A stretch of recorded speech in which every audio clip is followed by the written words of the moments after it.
Asante sana waziri. Wangwana hamjambo?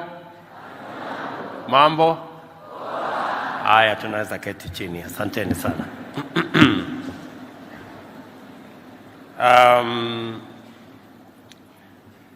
I am truly happy to be in this meeting today. This to me is a culmination of a dream around Tibet. When I had the privilege of being Minister for Higher Education a few years ago, there was a big debate about Tibet and the place of Tibet in the education and the development of the human capital of Kenya. Today, I am very proud that Tibet is now central to the development of Kenya. And when I see this multitude of young people who are graduates of our Tibet institution, it confirms to me that a few years ago we made the right decision.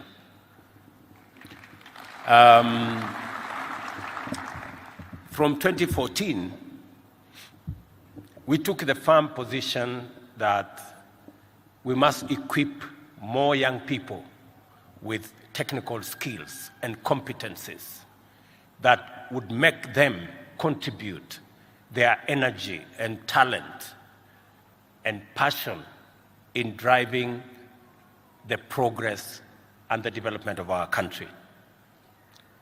And that is the reason why over the last 8 years, we have built 150 new technical training colleges in Kenya. It is the reason why this year we are building another 15 technical training colleges in Kenya.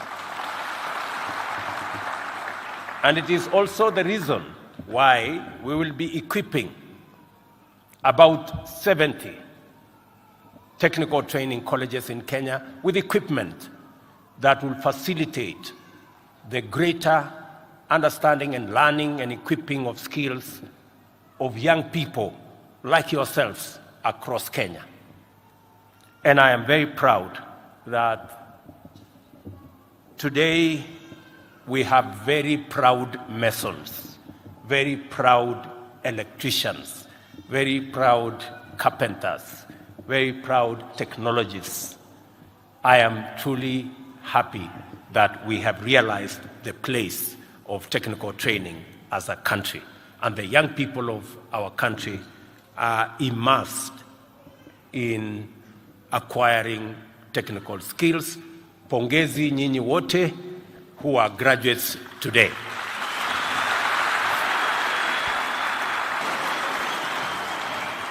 You see, the housing plan solves for us 3 big problems. Number one, it solved for us the 6 million, almost 7 million Kenyans who live in informal settlements. We have a responsibility to make sure that they live in dignity. Number two, it solves for us the problem of land fragmentation and land that is supposed to be used for food production is being used for human settlement. Affordable housing will reverse the trend of land fragmentation and give us an opportunity for land consolidation so that we can fix the challenge of food insecurity and make sure that Kenya is a stable country. But it solves for us an even bigger problem. You know, this housing plan is not so much about the houses. No. This affordable housing plan is more about the jobs for young people than the houses. And our plan, and I'm very happy that you people can see through it, our plan is to employ at least 1 million young people like yourselves with skills, with competencies, plumbers, electricians, masons, carpenters, the whole of that space. That is our plan. And you see, we live in a very interesting country. How can anybody be opposed to that kind of a plan? Surely. Muniambie tu kweli. I mean, surely. How can anybody be opposed to that kind of a plan? And all we have said is, for those of us, like me standing here, for those of us who are paid by the people of Kenya through their taxes, all we are asking is 1.5% of what I get, so that we can create 1 million jobs for young people of the Republic of Kenya. Niwaulize jameni, is that too much to ask? Is that too much to ask? 1% ndio vijana milioni moja wa Kenya wapate ajira kila mwaka? Surely. I mean, honestly. Eh? So, beyond the housing, we also need, that's why I'm telling you, a deliberate, intentional plan to create opportunities for the young people of our nation to access meaningful opportunities to work, meaningful opportunities to invest, meaningful opportunities to grow their enterprises, to grow their hustles, to grow their businesses in that space. Apart from housing, we have also made the deliberate decision that to be able to give people like yourself an opportunity to grow your enterprises, we are not going to be importing furniture from anywhere. I mean, jameni wa Kenya. Yani tunaenda kuagiza kitanda, sijui meza, sijui viti, sijui nini, kutoka sijui China, kutoka sijui Marekani, sijui kutoka wapi, surely. Sio ni wazimu? Yani niwaulize, tuambiane tu ukweli, niwaulize. Kwani sasa hii kitanda, na nimesema many times, hii kitanda inahitaji ujuzi kiasi gani? Ati mpaka tunaenda kuleta kutoka Marekani ama sijui wapi, Ulaya wapi? Ndio nimewaambia hawa majamaa, na ndio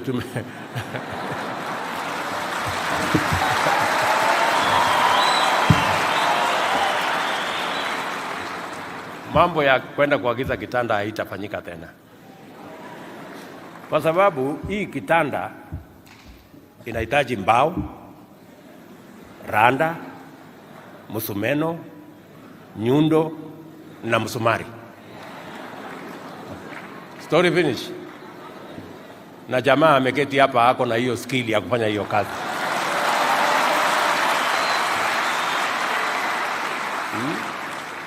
Na nimewaambia kama kuna mtu atakosa usingizi kwa sababu hataki kulala kwa kitanda imetengenezwa na Wakenya, wacha akose usingizi.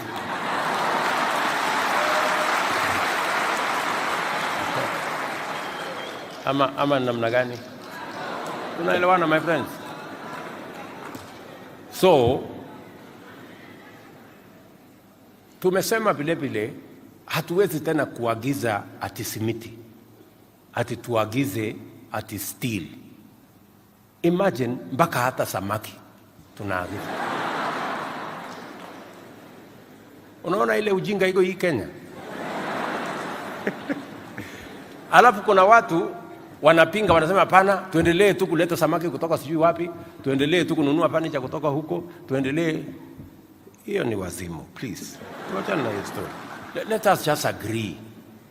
We have millions of young people with talent, with expertise, with training, with skills who can do all these things. And I'm very happy that you people are passionate about the skills you have and you want to make a contribution to building your country. I promise you, you have my support. 100%. 100%.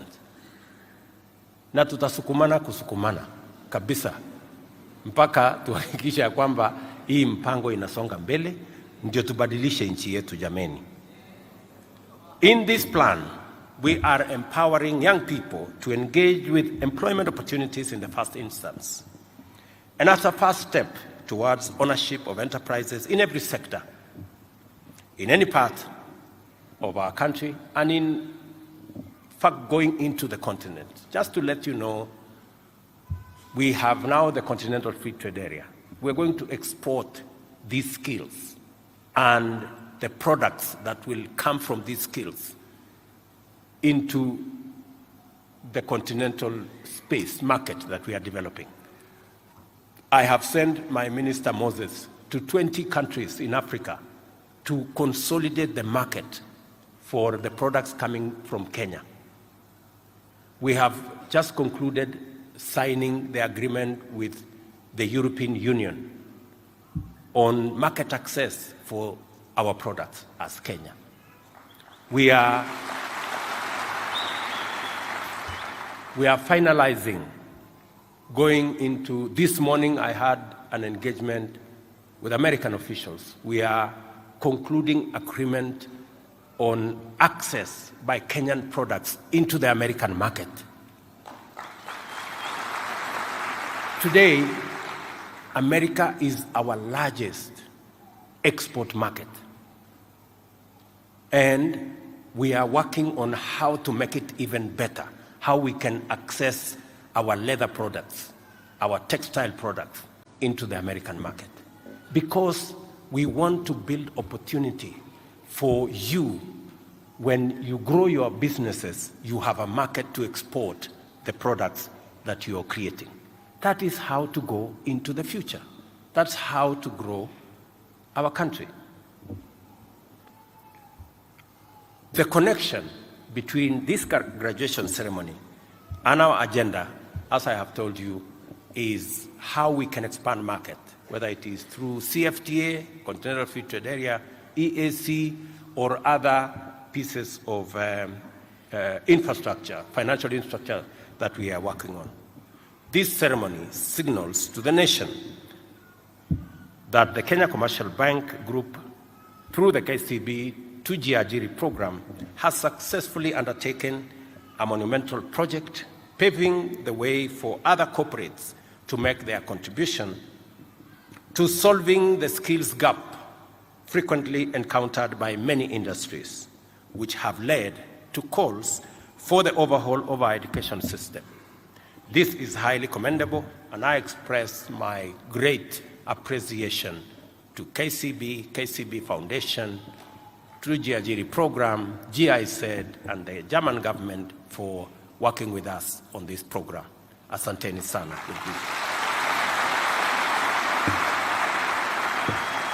At the same time, I encourage other corporates to replicate this model and consistently implement in order to ensure that the gap between education and training on one hand and the human capital requirements of industry on the other hand are firmly and conclusively closed. This is the objective of the government's collaboration with the private sector under the Kenya Youth Employment and Entrepreneurship Acceleration Program. On a broader scale, we are making every effort to establish optimal complementarity between industry and tertiary institutions and training, as well as efficient feedback mechanisms within the skills development ecosystem, including our universities, colleges, technical and vocational education and training institutions, industrial attachment, and internship. I will be having another conversation tomorrow on consolidating our internship program. We want you people, when you have acquired skills, you can also have access to internship in industry. We are providing incentives. We want those companies that are willing to take on board graduates like yourself for 1 year or 6 months or 2 years, we are going to make sure that we give them incentives.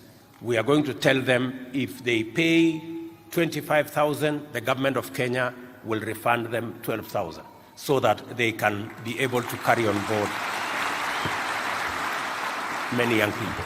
In fact, our plan is to raise as many as 100,000 internship opportunities for people like yourselves who have acquired skills that can be improved by working with the sectors in the industrial space and in the whole of the economy. So again, apart from the 2Jiajiri program and all the things that you get out of here, and they're commendable, we also want to expand opportunity for you to acquire or to go into the space of internship so that you can again grow the skills that you have acquired. The Kcb 2Jiajiri program is therefore a highly promising start to our journey of transforming the skills development landscape in Kenya with a view to enhancing efficiency, productivity, and a stronger entrepreneurial and innovative performance. This graduation ceremony proves that it is possible to accomplish our goal of preparing our youth for the plenty opportunities that will be unlocked in the course of implementing our bottom-up economic transformation agenda.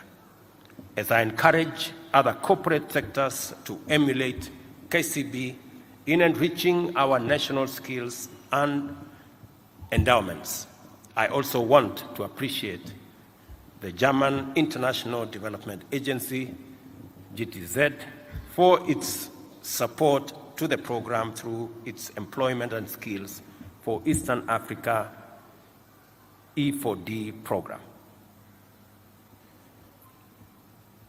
Let us all join hands in common endeavor to advance our youth employment and empowerment agenda as one of the most significant interventions in the economic transformation plan. Let us also congratulate all of you, the 3,500 young people who are or who have completed the Kcb 2Jiajiri program for their achievement, and wish them success as they launch into the new phase of building enterprises, careers, hustles, and livelihoods, and contributing to wealth creation and economic growth.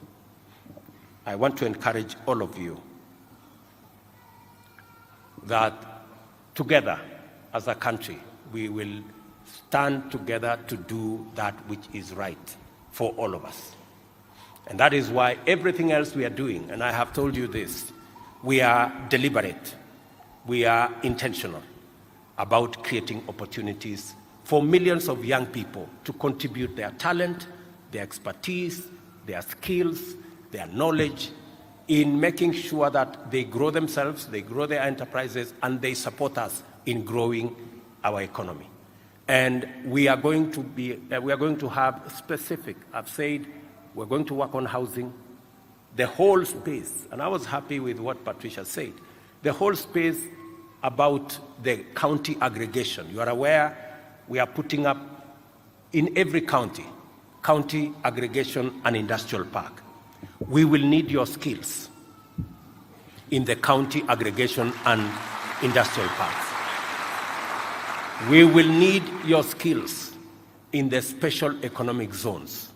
We are establishing another 5 special economic zones around the country so that we can bring many young people with skills like yourselves into that space for us to grow our exports, to grow our own products that we use here at home, and to drive our progress, economy, and development. I like what Patricia said.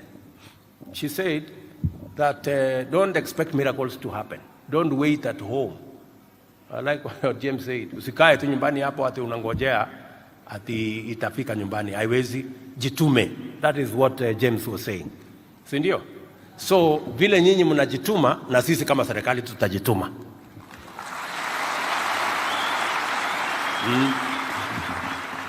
Tunajituma to create opportunities for you in housing, to create opportunities for you in county aggregation industrial park, to create opportunities for you in the digital space, digital jobs, to create opportunities for you in our special economic zones and export promotion zones. That is what we are doing as government, and we want you to equally build in so that these opportunities are available. We must have a plan on how to create jobs. We cannot continue to imagine that just growing the economy will just grow jobs on its own. No, we have to know which sectors of the economy are we going to grow how many jobs. We must with clarity know where are we creating these opportunities. And that is why we are doing everything we are doing. Around Continental Free Trade Area, the negotiations we are having with the EU, the president of Germany was here. He's asking us for skilled labor to work in Germany, to work in other places. We need to develop those skills. And I'm very happy that we have many people here already working with a German institution so that we interact with their technology, we interact with their competencies so that we can measure up and we can also up our game as we do it with other countries. So all this we are building is because we want to build an ecosystem that will support our young people, will support our employment, will support the wealth creation that we are all focused on, and will also support our progress and growth as a nation. I want to confirm to you that we will move forward together. We will work with all our partners, and I must thank all our partners. I must thank the German government, the EU, all the countries we have in the continent that are working with us, the American government, being the largest export destination of our country. Today, in the afternoon, I will be meeting MCC, one of the American companies that wants to invest about 7 billion initially, and then about 100 billion later, because we want to create opportunities for us to grow as a nation. In the last 1 year, with the American government alone, we've created investments, whether it is Moderna, which is going to invest almost 70 billion in a vaccine factory in Kenya, or others in the technology space that is going to give us almost 200 billion of investment in Kenya. These are the partnerships. These are the friends who are working with us as a country to grow our own country the same way GIZ is working with us on this program of 2Jiajiri and giving skills to the young people. We need to work with others in a space that creates a win-win. And we must also be intentional as Kenyans. We must know what we want. You know, we cannot, let me tell you, good people, we cannot in this time and age. It will be a tragedy of monumental proportions if in this time and age we want to glorify demonstrations that are violent, that destroy people's hustles, that destroy opportunity, that sabotages our economy. I mean, we would be a very reckless people if we were to glorify such. On the other hand, we would be very ungrateful for us to vilify the people who are creating opportunities for us. We have 200 billion investment from the American government. We have huge investments from Germany. We have huge investments from other countries. We must know what are our interests, and we must secure those interests. And I want to encourage all of us as leaders to focus on the things that bring opportunities to millions of young people, to millions of citizens of Kenya. We must not be petty. We must not be looking at things that are personal. We want to move this forward. In any case, the American ambassador said 2 statements of facts. She said the last election was the freest and the fairest in the history of Kenya, which is a statement of fact. She said Kenya is open for business, which is also a statement of fact. I mean, surely, let us have some decorum and respect ourselves as we demand respect from others. So I was just imagining between the people who are orchestrating destruction of property and sabotaging our economy, and those who are working with us to create investment opportunities and investment capital for the people of Kenya. Between those two, I was wondering who is actually rogue. I think it's for the people of Kenya to judge. Let me also say that going forth, I know there is limited scope in when you guys step out, there is limited scope on how much money you can get to run your business. I will shortly have a discussion with the Kcb to see what is it that the government of Kenya can do so that you people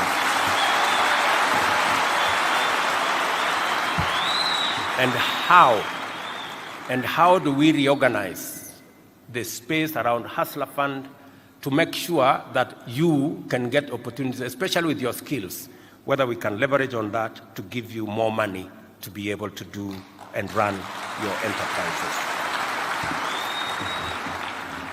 Mimi nimefurahi sana wangwana. Kabisa. You guys are just awesome. You are quite something. Nikiwaona hivi, mimi nafurahi kwamba Kenya, siku za Kenya ambazo zinakuja hapo mbele, we will be a better country. And I want to promise you. Na mimi kwa upande wangu nitangangana kabisa na hao watu wote, ni wapange vizuri ndio nyinyi mpate opportunity. Ndio? Tujipatie, kila mtu apate mahali ya kujishikilia. Nitapanga hiyo mahali ya housing. Nyinyi sasa ndio mtaendesha hiyo maneno.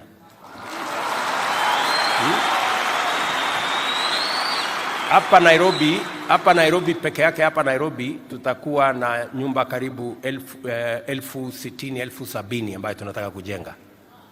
As I talk to you, we will be advertising in about 30 counties program ya affordable housing. Nyinyi mujipange.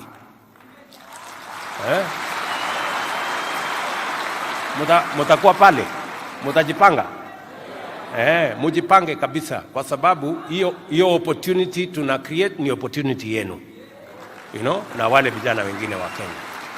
Na ndio sababu unajua mambo hii ya housing, watu wengine walikuwa wananiuliza, sasa wewe nani alikuambia tunahitaji manyumba? Pengine hawajaniambia wanahitaji manyumba, lakini vijana wengi wa Kenya wameniambia wanataka ajira na wanataka kazi. Na ili hiyo ajira ya hawa vijana ipatikane, tujenge hiyo manyumba. We will sort out another problem. Sisi tunaelewana jameni? Mnakubali tutatembea hii safari pamoja? Mtafanya bidii?